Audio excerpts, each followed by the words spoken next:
Hello dear students, मैं doctor Dinesh Kumar आप सभी लोगों का फिजिक्स हाईवे चैनल पर एक बार फिर से स्वागत करता हूं। डियर स्टूडेंट, आज हम लोग डिस्कस करेंगे बीएससी फिजिक्स सेकेंड सेमेस्टर की सेमीकंडक्टर डिवाइसेस की यूनिट थर्ड जो है ट्रांजिस्टर्स। इससे 20 most important multiple choice questions का प्रैक्टिस सेट 2। तो डियर स्टूडेंट्स, इसके पहले भी एक प्रैक्टिस सेट यूनिट थर्ड पर आ चुका है। यदि आपने उसे नहीं देखा है तो उसका लिंक आपको डिस्क्रिप्शन बॉक्स में मिल जाएगा। तो डियर स्टूडेंट्स, इस वीडियो में शुरू से अंत तक बने रहें क्योंकि इसमें काफ़ी इम्पॉर्टेंट मल्टीपल चॉइस क्वेश्चंस जो कि प्रैक्टिस सेट 1 के एक्सटेंशन में इस वीडियो में दिया हुआ है। तो आइए देखते हैं first question. Question 1, the collector current IC. तो यहाँ कहा जा रहा है कि कलेक्टर करंट आईसी जो है वह किस तरीके से वेरी करता है या किस पर डिपेंड करता है ये बताना है ऑप्शंस के अकॉर्डिंग। इसका राइट आंसर है option D, increases with increase in temperature. तो कलेक्टर करंट जो है यह जो है कि इंक्रीज करता है जब हम टेम्परेचर को इंक्रीज करते हैं। अब आइए देखते हैं next question. Question 2, A transistor is in active region when. तो जब कोई ट्रांजिस्टर जो है कि एक्टिव रीजन में होता है तो उस समय क्या होता है, कौन सा रिलेशन जो है कि करेक्ट होता है ये हमें बताना है। तो जब ट्रांजिस्टर जो है कि एक्टिव रीजन में होता है तो उस समय जो है कि आईसी जो होता है, आईसी इक्वल टू होता है बीटा आई बी, यानी एक्टिव रीजन में जो कलेक्टर करंट होता है वह current gain beta times base current के बराबर होता है, यानी ऑप्शन बी जो होगा इसका राइट आंसर होगा। Next question, question 3, the collector current IC is expressed in terms of leakage current ICBO as. तो यहाँ पर आईसी को जो है कि आईसीबीओ के टर्म में किस तरह से लिखा जाता है, इसका क्या एक्सप्रेशन होगा ये हमें बताना है। इसका राइट आंसर है option D, I C equal to beta I B plus bracket में 1 plus beta into I C B ओ।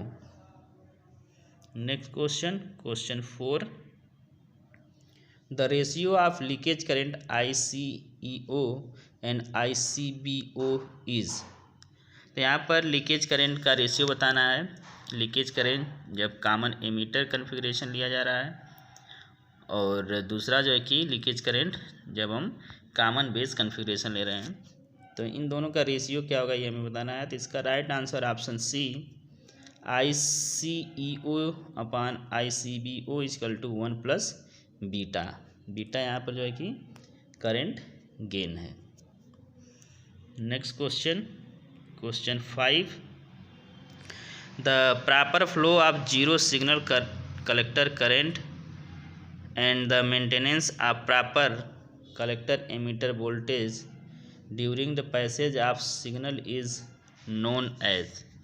तो यहाँ पर कहा जा रहा है कि proper flow of zero signal collector current और proper maintenance of collector emitter voltage during passage of signal, उसे हम क्या कहते हैं। तो इसका right answer option A, transistor biasing. तो यह ट्रांजिस्टर बायसिंग होता है, ऑप्शन ए इसका right answer. Next question, question 6, load line is a curve plotted between. तो लोड लाइन जो है कि हम प्लाट करते हैं और ये एक कर्व होता है, तो किसके बीच में प्लाट किया जाता है लोड लाइन, ये हमें बताना है। इसका राइट आंसर है आई सी वर्सेस वी सी ई, यानी ऑप्शन बी इसका राइट आंसर है। तो लोड लाइन जो होता है वो बेसिकली एक कर्व होता है जो कि कलेक्टर करंट और voltage among the collector and emitter होता है, उसी में यह किया जाता है। ये कॉमन एमीटर कन्फिग्रेशन में होता है जनरली। ऑप्शन बी इसका राइट आंसर है। Next question, question 7, the point of intersection of load line with output characteristic of the transistor is known as.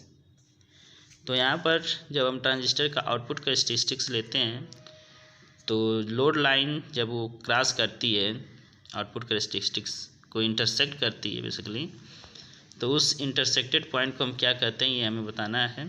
इसका right answer option C Q point.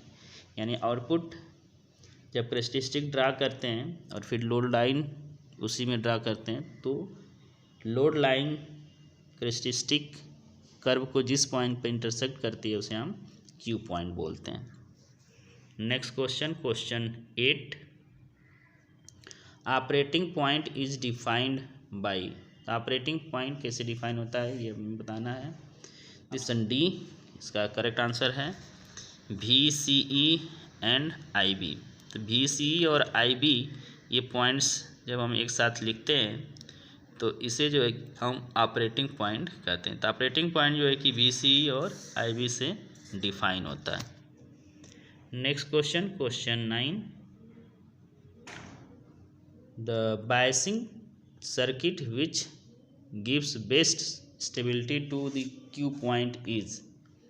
यहाँ कहा जा रहा है कि बायसिंग सर्किट जो कि एक बेटर या बेस्ट स्टेबिलिटी देती है क्यू पॉइंट के लिए वो क्या होता है। तो इसका right answer option D potential divider biasing.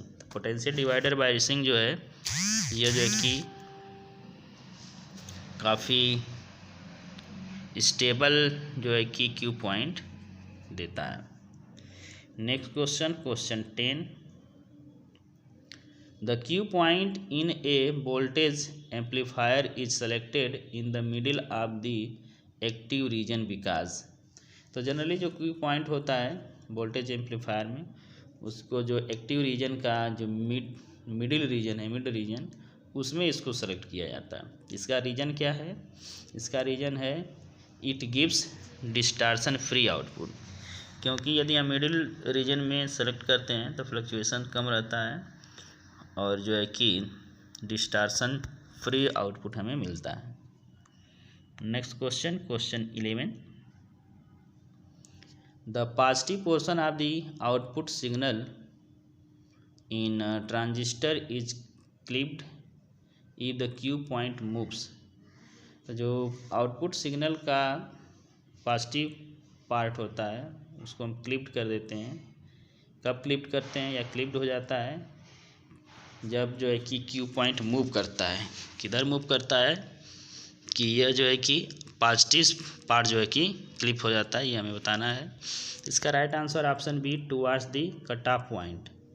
तो जब क्यू पॉइंट जो है कि कट ऑफ पॉइंट की तरफ मूव कर जाता है तो जो आउटपुट सिग्नल का पॉजिटिव पार्ट है वो क्या जाता है? क्लिप कर जाता है, कट जाता है। Next question, question 12, the negative part of the output signal in transistor is clipped if the Q point moves. अब यहाँ कहा जा रहा है कि क्यू पॉइंट किस साइड मूव करता है तो नेगेटिव पार्ट जो है कि आउटपुट सिग्नल का क्लिप कर जाता है। इसका right answer option A towards the saturation point.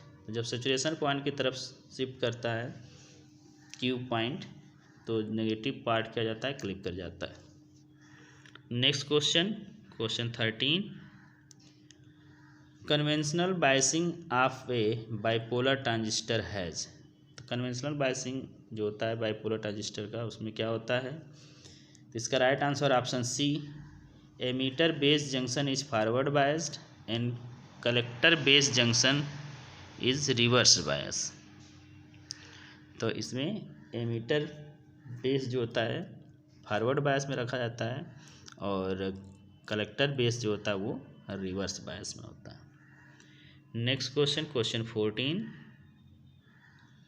In C amplifier the phase difference between the input and output signal voltage is.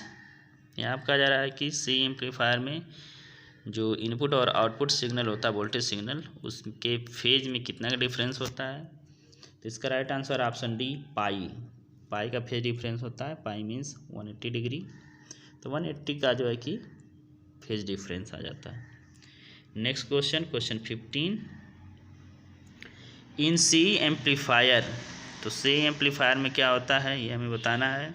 इसका right answer option A in C amplifier output current wave form is in phase with input current wave.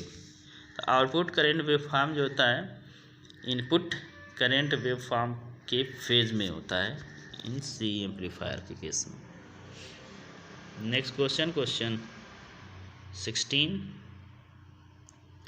the amplifier which retains the shape of the input signal at the output are called।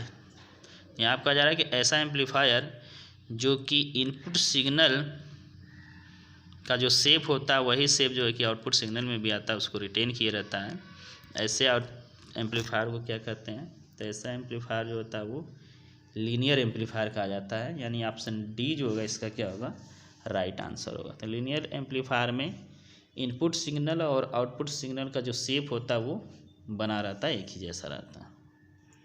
Next question 17, in 2 stage RC coupled amplifier the function of a CC capacitor is 2।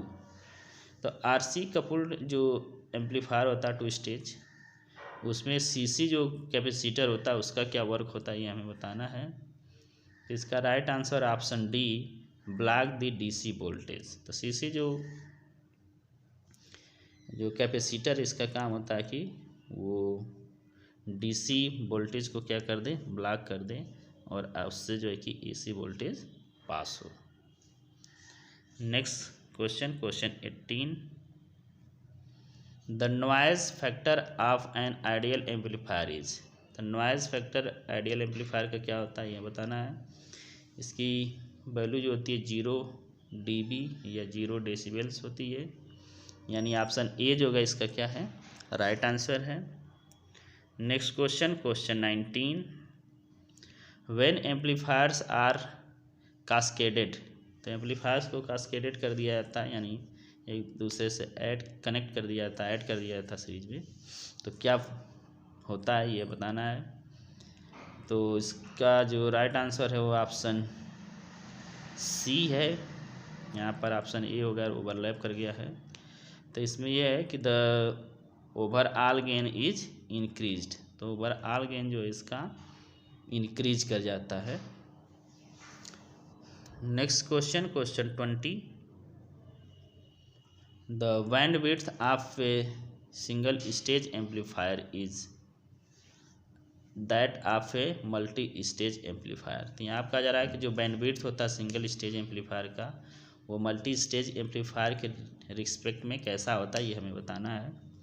इसका right answer option ए, more than होता है। यानी single stage में जो bandwidth आता है वह जो है कि मल्टी स्टेज के एम्पलीफायर के बैंडविड्थ से अधिक आता है।